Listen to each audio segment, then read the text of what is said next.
کے اندر کبھی بھی کامیاب ہو ہی نہیں سکتا اگر وہ جمہوری روایات پر نہ چل رہا ہو، جمہوری اصولوں کے مطابق نہ چل رہا ہو. اور جمہوریت بے معنی ہے اگر ملک کے اندر قانون کی حکمرانی نہ ہو، پھر تو وہ ایک آپ سمجھ لیں کہ ووٹ ڈالنے کا عمل تو ہو رہا ہے، لیکن اس ووٹ ڈالنے کے عمل سے کی جمہوریت نہیں ملک کے اندر آ رہی. اگر اس کے بعد جو ووٹ لے کر آ رہا ہے یا وہ یا کوئی اور جو ہے وہ اپنے آپ کو قانون سے بالاتر سمجھتا ہے اور فیصلے ملک کے اندر ایسے ہو رہے ہیں جو قانون کے مطابق نہیں ہو رہے، وہ طاقت کی بنیاد سے ہو رہے کہ طاقت کس کے پاس ہے اور فیصلے اس کے لیے کیے جا رہے ہیں. پاکستان میں ہم نے دیکھا کہ پہلے تو جمہوری عمل جو ہے وہی شروع ہونے کے اندر جو ہے بڑی رکاوٹیں آئیں، بار بار کوششیں کی گئیں اور وہ کوششوں کو ناکام کیا گیا. بدقسمتی سے 50 کی دہائی کی اگر ہم نظر ڈالیں تو عدلیہ نے بھی ایک کردار ادا کیا کہ یہ جمہوریت ملک میں جس کی وجہ سے نہ آ سکے.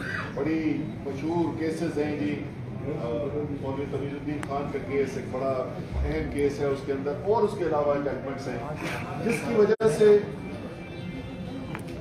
وہ سہارا نہیں ملا قانون کی حکمرانی کو، جمہوریت کو، جو امید کی جا سکتی تھی کہ عدلیہ کی طرف سے ملے گا. پھر ملک میں جمہوریت آئی، آنے کے چند سال کے بعد پھر ختم ہو گئی، پھر کچھ عرصے کے بعد 11 سال کے بعد واپس جمہوریت آتی ہے، لیکن وہ نظر آتا ہے کہ وہ جمہوریت جو ہے وہ ایک ناکافی، ناتمام، بے اختیار جمہوریت آتی ہے اور 90 کی دہائی گزر جاتی ہے، حکومتیں آ رہی ہیں، حکومتیں جا رہی ہیں، فیصلے جو ہیں حکومتیں بدلنے کے وہ عوام نہیں کر رہے، وہ ووٹر نہیں کر رہا، وہ فیصلے کہیں اور ہو رہے. پھر اس کے بعد دوبارہ ایک انٹرپشن آ جاتی ہے اور اس کے بعد کم سے کم 2008 سے یہ ہو رہا ہے کہ ایک جمہوری عمل جو ہے وہ تسلسل سے چل رہا ہے. یہ ایک اچھی چیز ہے. تو اس حد تک تو بہتری آئی پاکستان کے اندر کہ جمہوری عمل چلنا شروع ہو گیا. اسی کی تقریباً اسی ٹائم پیریڈ کے اندر ہم نے ایک بڑی متحرک کیمپین دیکھی جو انڈیپینڈنس آف جوڈیشری کے لیے، آزاد عدلیہ کے لیے چلائی گئی. وکلاء نے بڑا اس کے اندر کلیدی کردار ادا کیا. میری عمران خان صاحب کے ساتھ پہلی دفعہ جو ملاقات سڑکوں پہ ہوئی، اس کے علاوہ تو ہم ملتے تھے لیکن سڑکوں پہ پہلی دفعہ مجھے یاد ہے ملاقات ہوئی. ہم شرائع دستور سے اسی عدلیہ کی تحریک کے لیے، میں سول سوسائٹی کی طرف سے گیا ہوا تھا، خان صاحب جو ہے ظاہر ہے چیئرمین تحریک انصاف آئے ہوئے تھے، اور اس کے بعد ہم وہاں سے ساتھ چل کے آئے شرائع دستور سے. اور وہ تحریک بھی جو ہے وہ ایک حد تک کامیاب ہوئی. اس کامیابی کے جو نتائج قوم دیکھنا چاہتی تھی وہ پوری طریقے سے نہیں ہوئے، اس میں کوئی شک نہیں ہے. اور بہت سارے لوگ، ہمارے دوست جو اس تحریک کے خلاف تھے، وہ آج بھی ہمیں کہتے ہیں کہ دیکھو ہم نے تمہیں اس کو بھی سمجھایا تھا.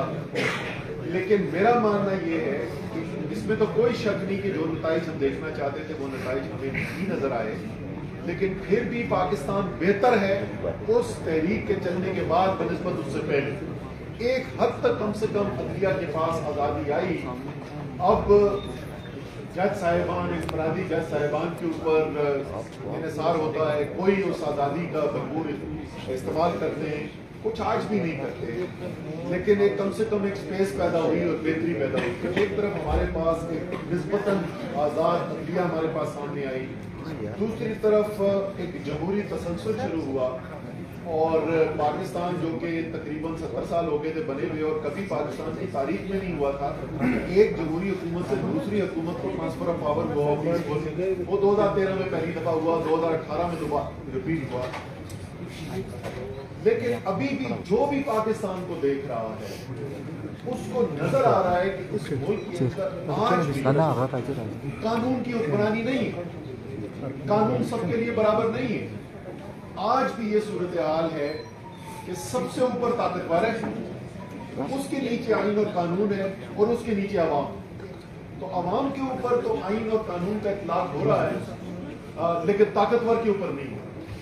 اور یہ جب تک صورتحال رہے گی तो वो पाकिस्तान जिसके लिए कायद आज़म मोहम्मद अली जिन्ना ने जद्दोजहद की, और वो पाकिस्तान जो पाकिस्तान के 22 करोड़ अवाम की ख्वाहिशात को पूरा कर सके, कभी भी हम हासिल नहीं कर सकते। इसलिए इस वक्त जो कलीदी, मैं कहूँगा कि मुकाबला कहें आप उसको तहरीक कहें, आप उसको जिहाद कहें, जो भी आप नाम लेना चाहते हैं, इस वक्त कलीदी सवाल है ये कि क्या पाकिस्तान इस 21वीं सदी के अंदर 22 करोड़ का मुल्क होते हुए, एक एटमी ताकत के होते हुए एक ऐसा मुल्क होगा जहाँ कानून की हुक्मरानी होगी, वो मुल्क आइन और कानून के मुताबिक चलाया जाएगा, या क्या पाकिस्तान एक ऐसा ही मुल्क चलता रहेगा जहाँ ताकतवर जो है वो कानून से बाहर है। अगर इसके अंदर कामयाबी हुई और इंशाअल्लाह होगी, पाकिस्तान ने इस तरफ जाना है कि एक ऐसा मुल्क बनना है जहां चाहे कोई भी हो, चाहे तहरीक इंसाफ की हुकूमत हो, वो कानून के ताबे हो। इस वजह से नहीं क्योंकि इमरान खान ने फैसला किया, क्योंकि वो कानून को मानना चाहते हैं और उनकी जात में, उनकी सोच में, उनके नजरिए के मुताबिक ऐसा होना चाहिए। लेकिन इसलिए कि उनके पास या हमारे पास या किसी और के पास भी ये कोई चॉइस ही नहीं है, ये हमारा फैसला है ही नहीं कि हम कानून को मानेंगे या नहीं मानेंगे। एक ऐसा मुल्क है जहां सबको कानून को मानना पड़ेगा, और खास तौर पे अगर कोई मुल्क का हिस्सा ऐसा है जहां इसकी सबसे ज्यादा शिद्दत से जरूरत है तो वो बलूचिस्तान। आप बलूचिस्तान, और ये भी हमें सब समझने की जरूरत है कि ये वो दुनिया बन गई है, ये सोशल मीडिया का जमाना है जहां आगाही घर घर फैल गई है। आप सच के ऊपर पहरा देकर अपनी मर्जी का सच कौम को नहीं बेच सकते। लोग आजाद हैं, उनके पास उस एक फोन के ऊपर तमाम मालूमात है। आप जितनी मर्जी अपनी हुकूमत पाकिस्तान की इंफॉर्मेशन मिनिस्ट्री से जो मर्जी सच बेचने की कोशिश कर लें, वो नहीं बिकेगा अगर वो हकीकत पर मबनी नहीं होगा। और यही सूरत हाल इस वक्त बलूचिस्तान की है। खास तौर पे डायरेक्ट कोटा के अंदर खड़े हुए हैं, लेकिन उसके बावजूद ना भी हो यहाँ पे तमाम पाकिस्तानियों को इसको गौर की जरूरत है। और मैं आपको बताऊं, हमारी हुकूमत खत्म होने से कोई आखिरी दो तीन महीने रह गए थे, उससे पहले भी बड़ी कोशिश की, तरक्याती लिहाज से बलूचिस्तान को जितना बड़ा हिस्सा इमरान खान की हुकूमत ने दिया, मुझे वो मौका मिला वज़ीर आज़म की वजह से कि उनकी पूरी सपोर्ट थी। तारीख के सबसे बड़े तरक्याती मनसूबे भी यहाँ लेकर आए।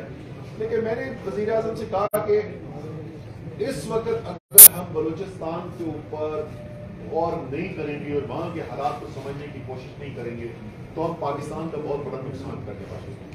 आप एक आम बलूचिस्तान के शहरी के पास चले जाएं, उससे बात करें, कैमरा पे शायद वो ये बात ना करे क्योंकि आज भी बदकिस्मती से इस मुल्क के अंदर खौफ है, लेकिन आपको कोई भी यहाँ पर नहीं मिलेगा जो ये समझे कि इस वक्त वाकई में फैसले जो है वो आवाम के हाथ में है और फैसले कानून के मुताबिक किए जा रहे हैं। और उसके साथ बदकिस्मती से मुझे ये भी कहना पड़ेगा कि आज अगर आप बलूचिस्तान में चले जाएं और आपसे उनसे पूछें कि आपके मुंतखब नुमाइंदे जो हैं, जिसमें हम लोग भी सब शामिल हैं, क्या ये वाकई में अवाम की बेहतरी के लिए कानून के मुताबिक काम कर रहे हैं, तो शायद आपको एक भी ना मिले जो इस बात से इत्तेफाक करता है।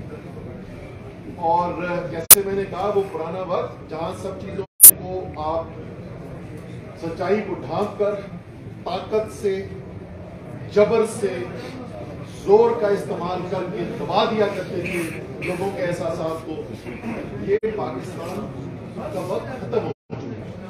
आज या पाकिस्तान के जो फैसला साज है जिसके अंदर हम भी शामिल हैं, या आज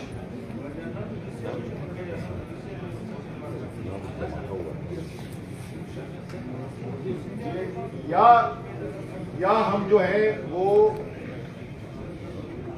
इस हकीकत के मुताबिक अपने आप को ढालेंगे, अपने फैसलों को तब्दील करेंगे और मुल्क में कानून और आइन की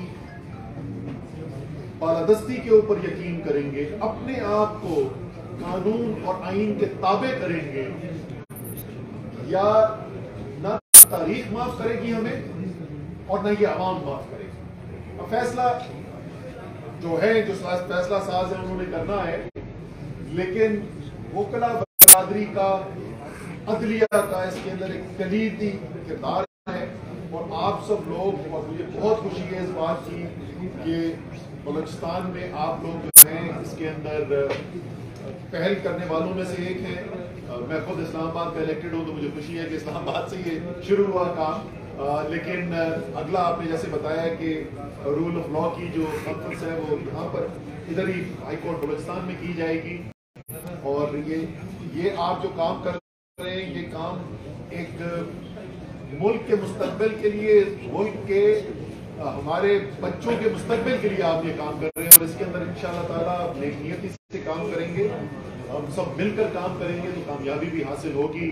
और कम से कम इस जद्दोजहद के बाद हमें ये तो होना चाहिए कि वो जो हमसे पहले गुजर गए, जैसे हमने देखा कि वकला को शहीद किया गया 8 अगस्त का जो वाक़या हुआ, कम से कम ये तो कहना चाहिए हमें कि उसके बाद जो उनकी जान रायगा नहीं गई और जो लोगों ने कुर्बानी दी, उससे पहले भी जो इस्लामाबाद के अंदर धमाका हुआ था, वकला जो है उसके अंदर भी कागजात बने।